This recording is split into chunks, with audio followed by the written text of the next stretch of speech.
اب جو اہم بات ہے وہ یہ ہے کہ چند دن پہلے وہاں پر کچھ سویلین کی ڈیتھ کے حوالے سے پاکستان تحریک انصاف نے کلیم کیا تھا، جبکہ وفاقی حکومت کی جانب سے کہا گیا تھا اور وفاقی حکومت نے اس کو ڈینائی کیا تھا، اور وفاقی حکومت نے باقاعدہ طور پر آنا سناولا اور تارڑ کے ذریعے یہ کہا گیا تھا کہ وہاں پر سویلین نہیں تھے بلکہ وہ دہشت گرد فیملی سمیت وہاں پر موجود تھے۔ اس کے اوپر بھی علی امین گنڈاپور نے آج بات کی ہے اور انہوں نے کہا ہے اور انہوں نے اس بات کی تصدیق کی ہے کہ وہ سویلین تھے اور سویلین کے خلاف کارروائی کسی صورت بھی قابل قبول نہیں ہوگی۔ یہ آج اور پھر اس معاملے کے اوپر انکوائری کا چونکہ پہلے بھی کہا جا چکا ہے، تو اب دیکھنا یہ ہے کہ یہ معاملہ کس طرف جاتا ہے۔ وہیں پہ پاکستان تحریک انصاف کی پنجاب اسمبلی میں اپوزیشن، پاکستان تحریک انصاف چونکہ اپوزیشن میں ہے، باقی وہاں پر اور کوئی جماعت اپوزیشن کی نہیں ہے، تو پاکستان تحریک انصاف ہی کلیتاً اپوزیشن ہے پنجاب اسمبلی میں، اور ایک تگڑی اپوزیشن ہے۔ ان کی جانب سے ایک ریکوزیشن جمع کروائی گئی ہے پنجاب اسمبلی میں، جس میں کہا گیا ہے کہ پنجاب اسمبلی میں اجلاس بلایا جائے۔ اپوزیشن نے پنجاب اسمبلی کا اجلاس طلب کرنے کی ریکوزیشن جمع کروا دی ہے۔ Opposition leader Malik Ahmad Khan Butcher, Farrukh Javed مون، علی امتیاز وڑائچ، اویس ورک وغیرہ نے درخواست جمع کروائی۔ درخواست کے متن کے مطابق امن و امان کی صورتحال، مہنگائی پر بحث، گنے کی قیمت پر بحث کے لیے اجلاس بلایا جائے۔ درخواست کے متن میں اسکولوں کی نجکاری، شعبہ صحت کی نجکاری پر بحث کے لیے اجلاس طلب کرنے کی تجویز دی گئی ہے۔ پاکستان تحریک انصاف ہر صورت اپنا جو ذمہ داری ہے وہ نبھانا چاہتی ہے اپوزیشن کی، اور جو اہم معاملات ہیں ان کے اوپر اجلاس بلانا چاہتے ہیں، لیکن جو مسلم لیگ نون کی حکومت ہے وہ کسی صورت اجلاس افورڈ نہیں کر سکتی۔ یہی وجہ ہے کہ وہ اجلاس بلانے کے حق میں نہیں ہے، اور وہ عوامی ایشوز کے اوپر تو بالکل اجلاس بلانے کے حق میں نہیں ہے۔ وہ نہیں چاہتے کہ عوامی ایشوز کے اوپر اجلاس بلایا جائے یا عوامی ایشوز کو اسمبلی کے فلور پر ڈسکس کیا جائے۔ نہ تو اسمبلی میں وزیر اعلیٰ جاتی ہیں، نہ ہی اسمبلی کی کوئی حیثیت رہ گئی ہے۔ جب وہاں پر لوگوں کو بات نہیں کرنے دی جاتی، سینسرشپ اسمبلی کے اندر ہے، وہاں گفتگو کی جائے تو وہ کاٹ کے چلائی جاتی ہے، اور پھر وہاں کوئی نہ کوئی قانون سازی ہو رہی ہے، نہ وہاں پر کوئی بات کی جاتی ہے۔ سارا کچھ ون مین آرمی ہے اور ون مین شو ہے، اور وہ سب کے سامنے ہے، اور یہ بھی دنیا جانتی ہے کہ اصل طاقتور جو ہیں وہی حکومت چلا رہے ہیں، باقی شو پیس ہے، اور شو پیس کے ذریعے دکھاوا کیا جا رہا ہے۔ حقیقت پوری قوم جانتی ہے۔ سابق چیف جسٹس عیسیٰ فائز، ان کی کار پر لنڈن میں آپ جانتے ہیں کہ جب 13 جنوری کا فیصلہ دیا، پھر اس کے بعد پاکستان تحریک انصاف کے ریویو خارج کر کے گئے، اور انہوں نے ہی وہ ریویو سنا جس میں آرٹیکل 63A کی جو ججمنٹ ہے اس کو ریویو کیا گیا، اور پھر اس کو ریویو کرنے کے بعد لوٹا کریسی کا راستہ کھولا گیا۔ پھر 26ویں ترمیم ہوئی۔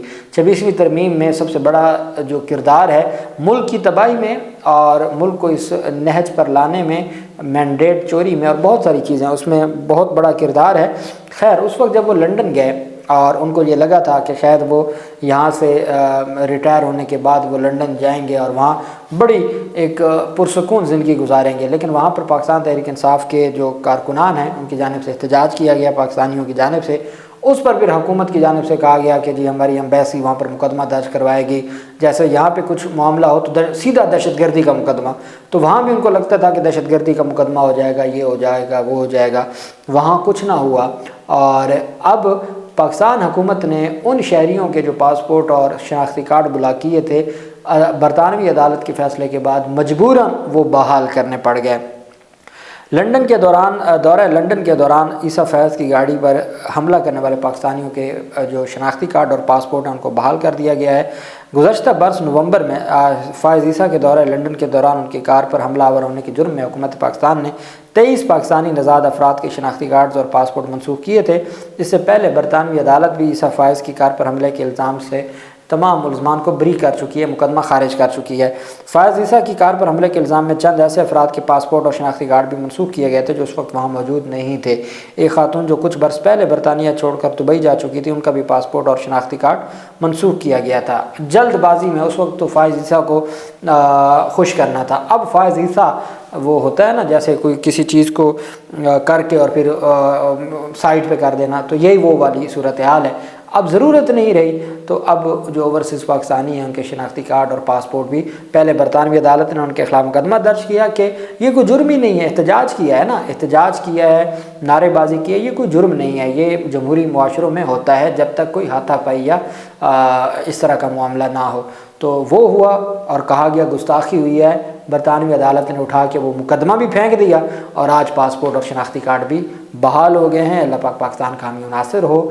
بہت شکریہ۔ اللہ حافظ۔ پاکستان زندہ باد۔